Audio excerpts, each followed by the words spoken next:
stuff, so So what it means you to know you. what I did was I actually recorded a lot of songs for that.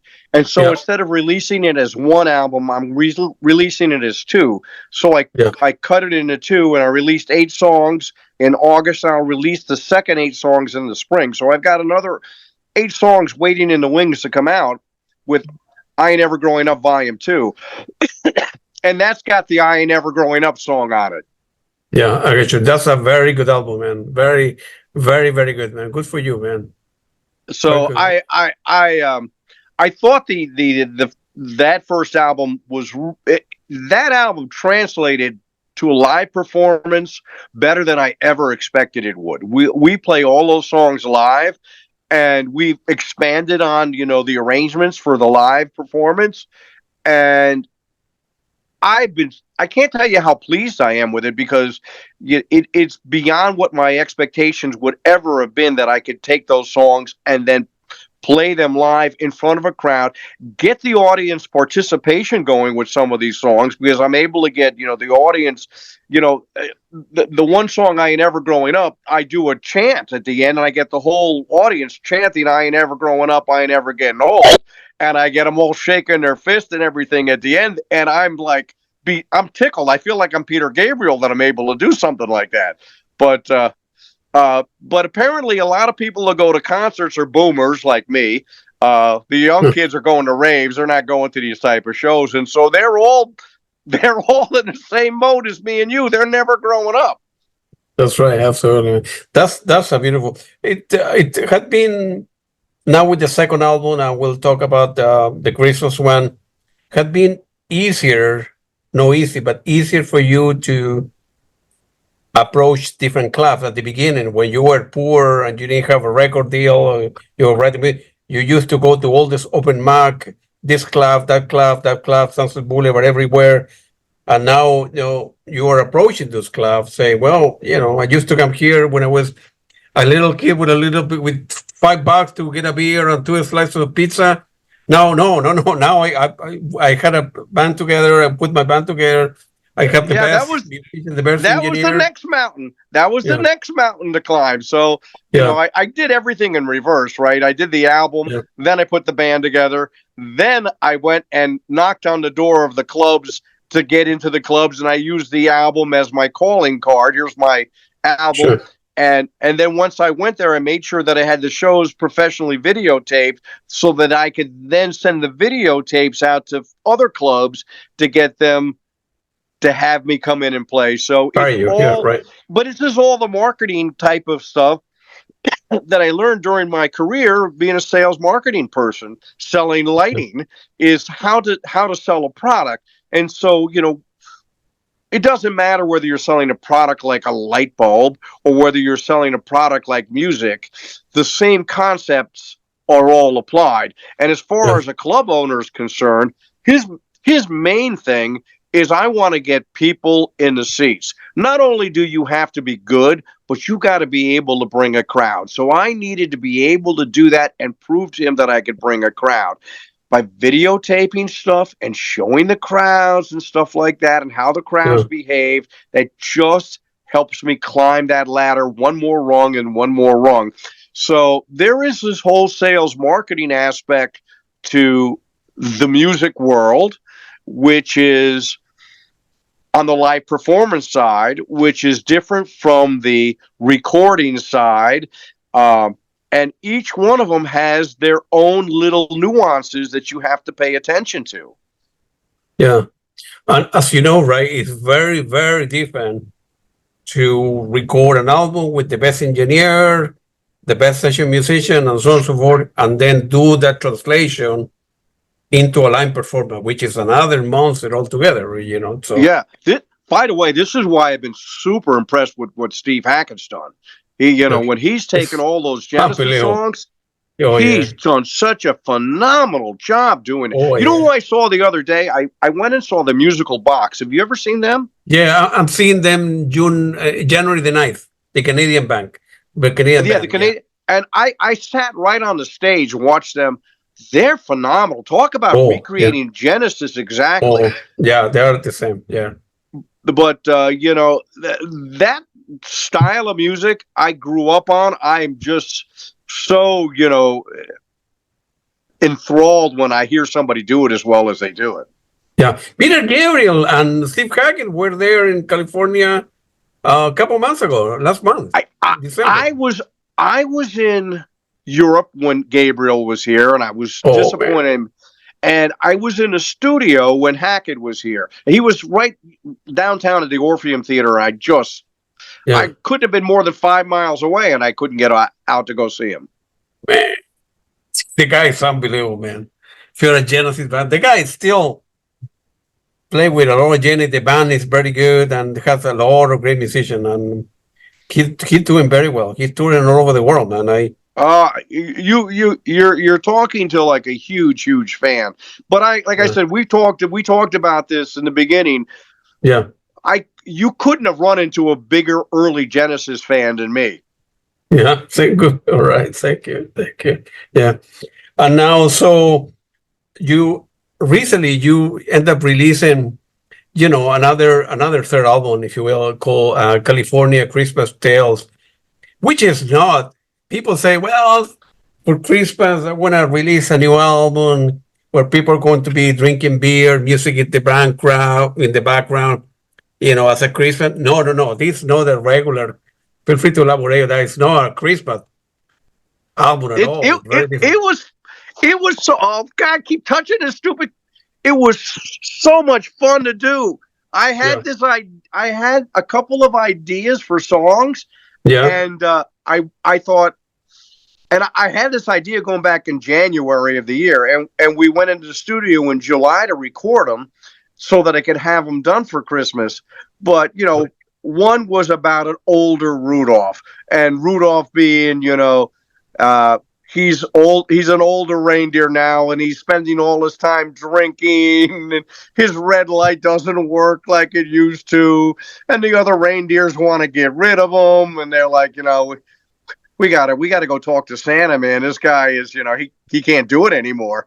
And then it's about Rudolph's redemption because a big blizzard comes in, and nobody else can step up and do what Rudolph can do, and so they dust him off, and he, it's the hero comes back and he leads the sleigh. So it was a great little song. And I really had this idea based on the Police's Roxanne.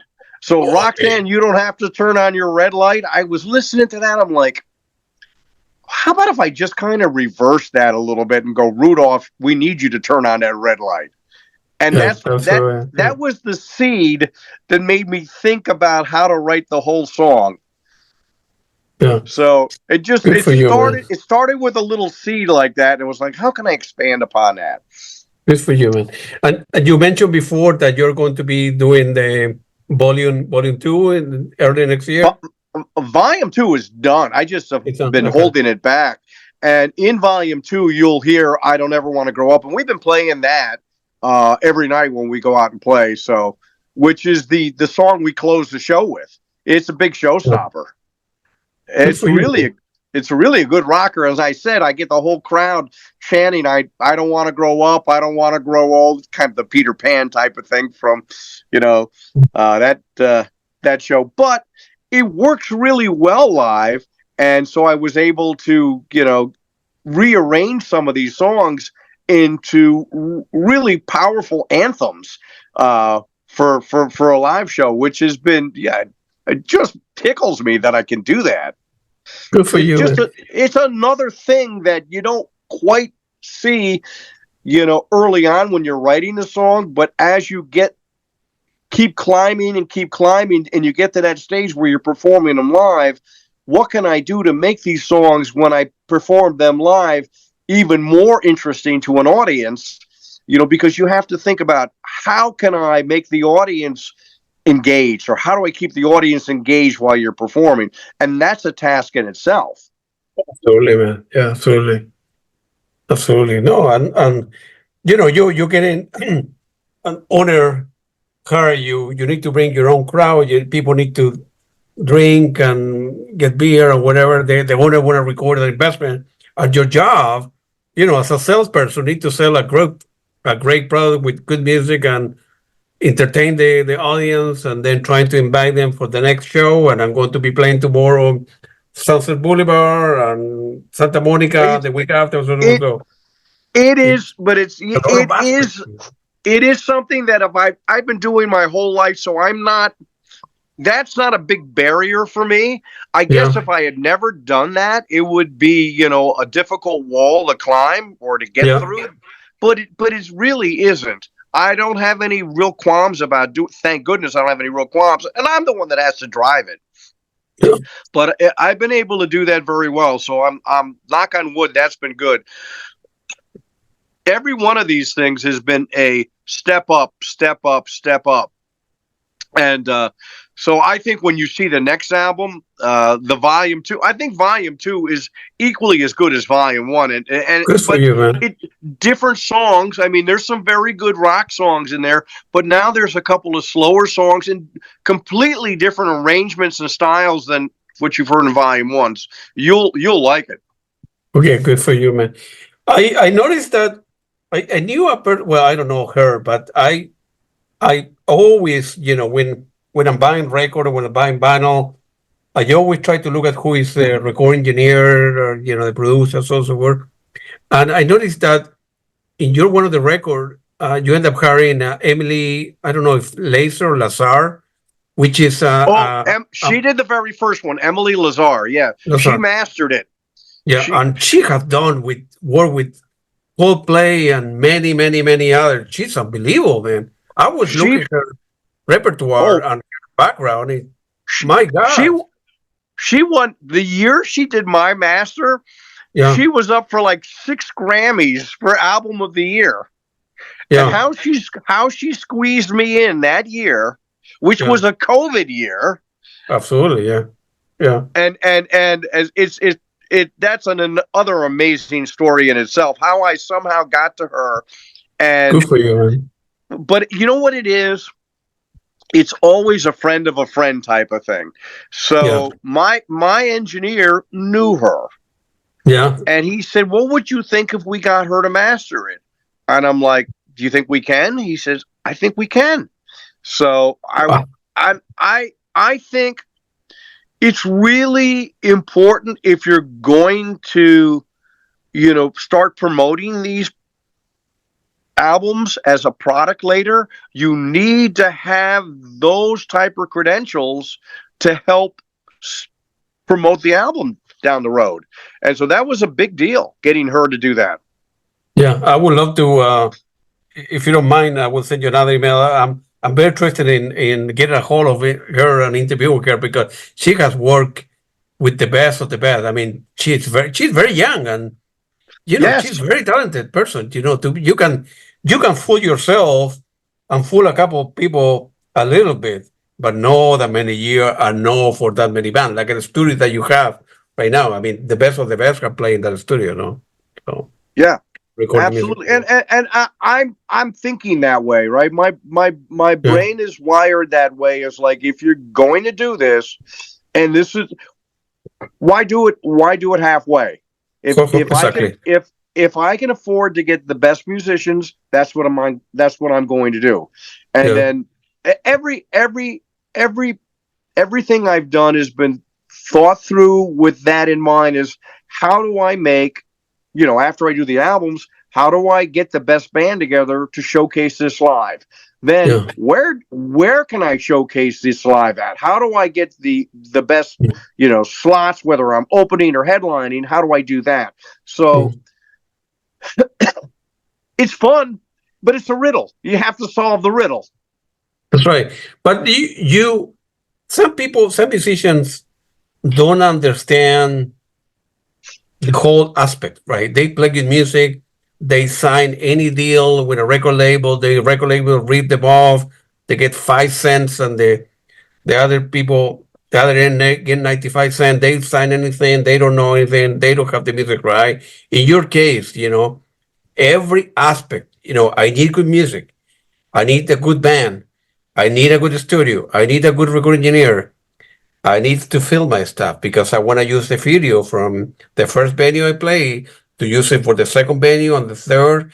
I want my team, the band member to, be composed of this, the quality music, don't screw up, to take it to a next level and take it to another level. So every year after year, you've been pushing the envelope and it's getting better. And you know the stuff. Some people don't. Some musicians, unfortunately, they don't know the market. The music is more only 10%. The other 90%, how you go from play A to B. A lot of musicians, they don't know the stuff. You do.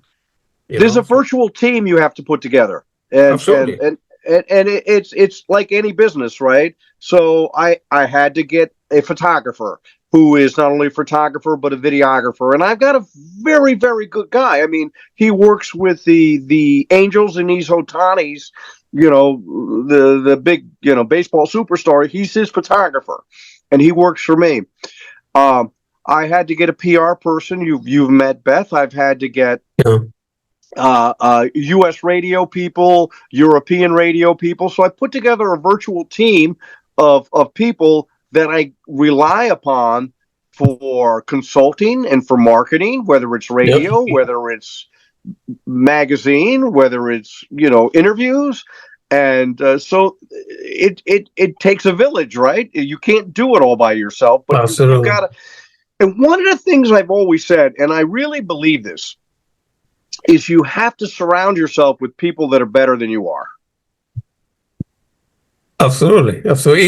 Even Peter Gabriel would say that. Oh, he does. Yeah, but you have to surround yourself with people that are better than you are. Right. And not be afraid to.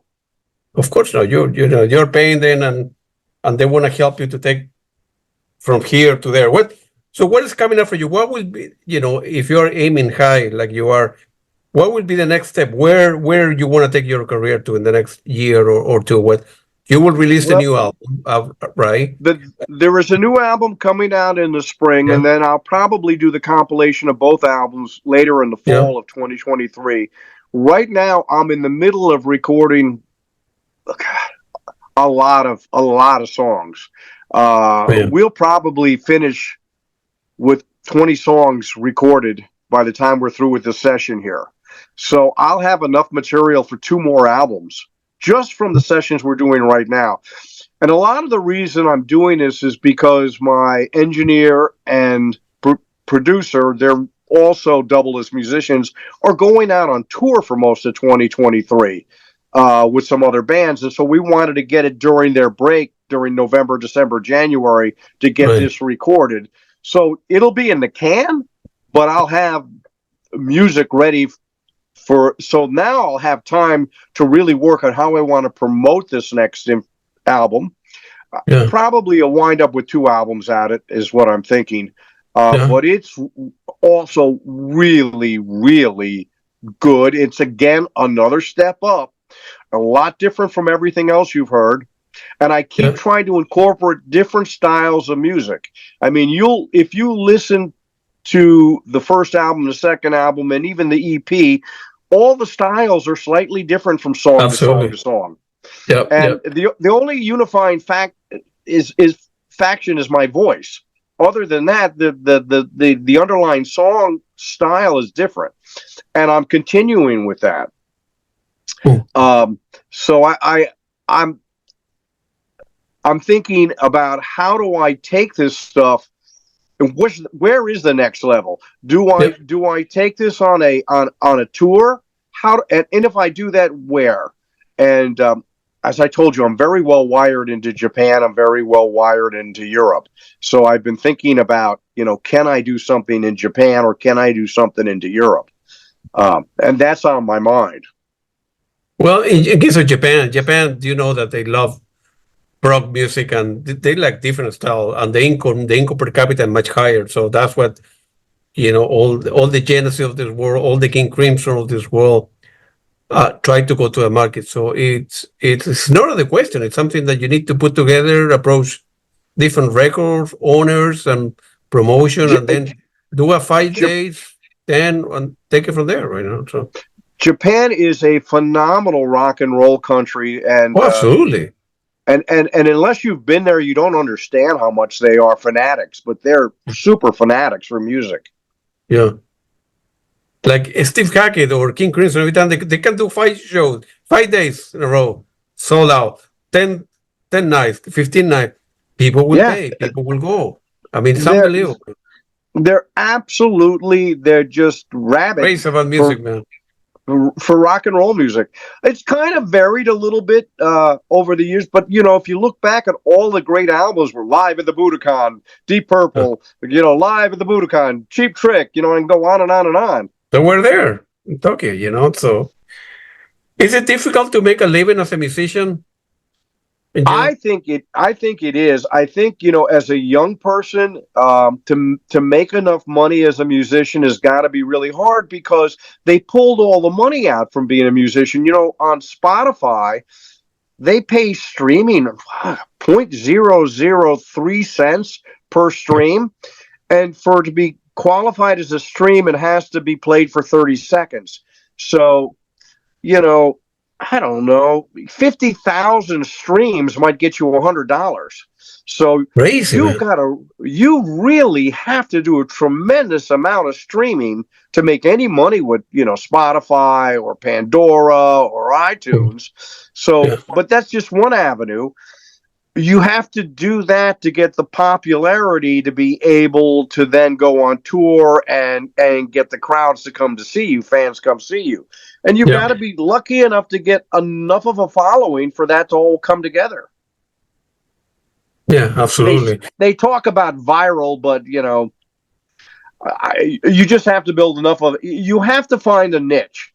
And, there's in the world of business, they're niche. They're constantly talking about niche marketing, and you have to find your niche, and then you have to have people within your niche find you, because you're always going to be, on like Spotify, you're a grain of sand on the beach. So you've got to get people to find that grain of sand on the beach, and that's where all of the marketing comes in. Is you have to be able to get them to listen to your music. And then hopefully like your music. Absolutely. On the other hand, Bandcamp, it's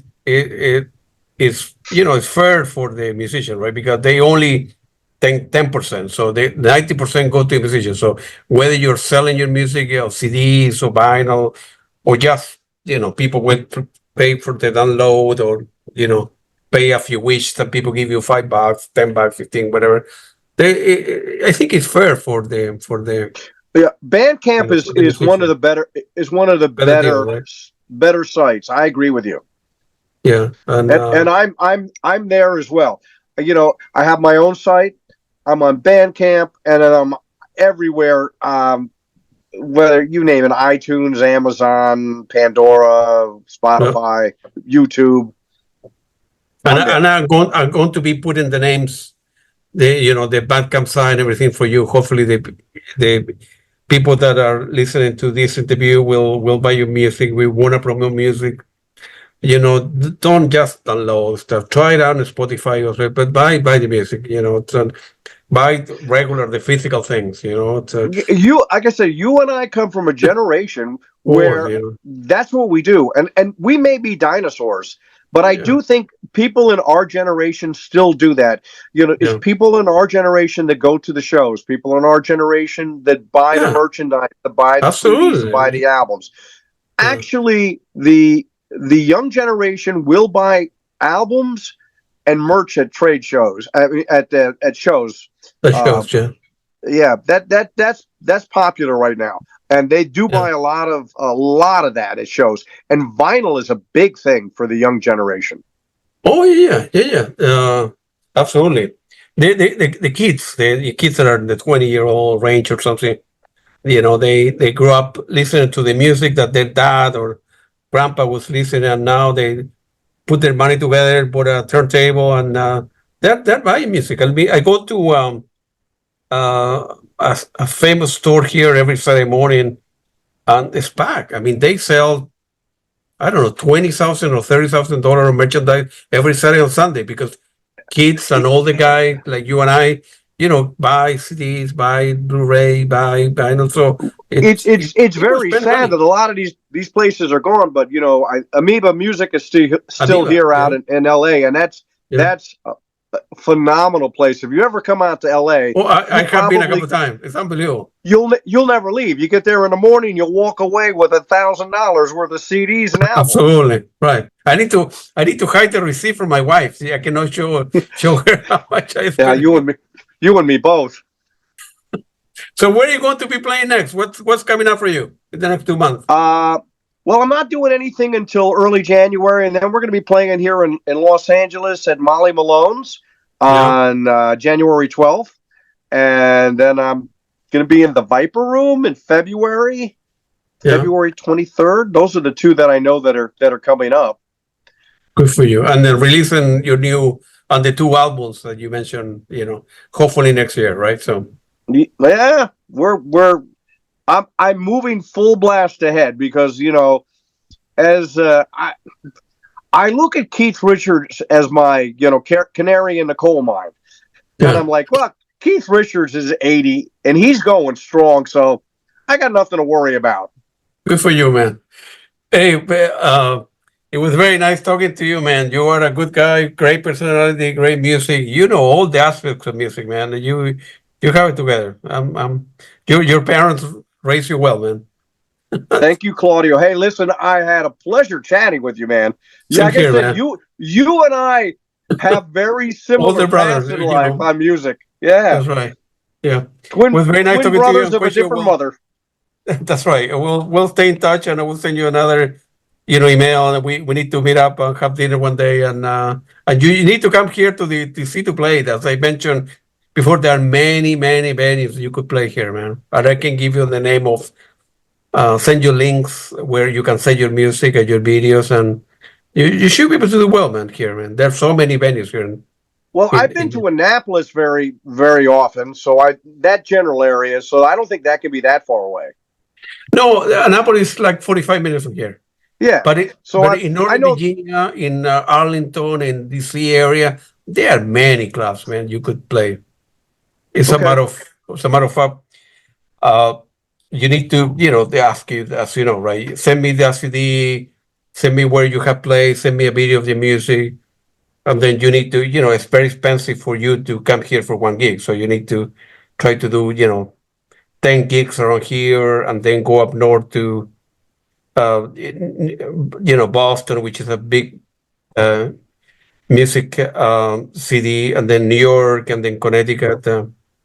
But DC and Boston, you should be able to do very well, man. There's so many venues. And being an East Coaster, I know all of these areas. Well, I did know these areas very well, but I traveled the country so much over the last 30 years that I'm still familiar with every place.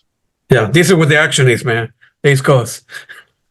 People would say the same about Los Angeles. It's a very interesting. It's bi-coastal. There's a lot going on both coasts right now. Absolutely, man. Hey, Tom, it was very nice talking to you. Good luck to you, man. A pleasure, man. And for people to hopefully will buy your music. And it was very nice talking to you. We'll stay in touch and we'll get together for dinner or something, man. Thanks, Claudio. Cheers. Take it easy, man. Thank you very much. Appreciate it. Bye-bye. Bye.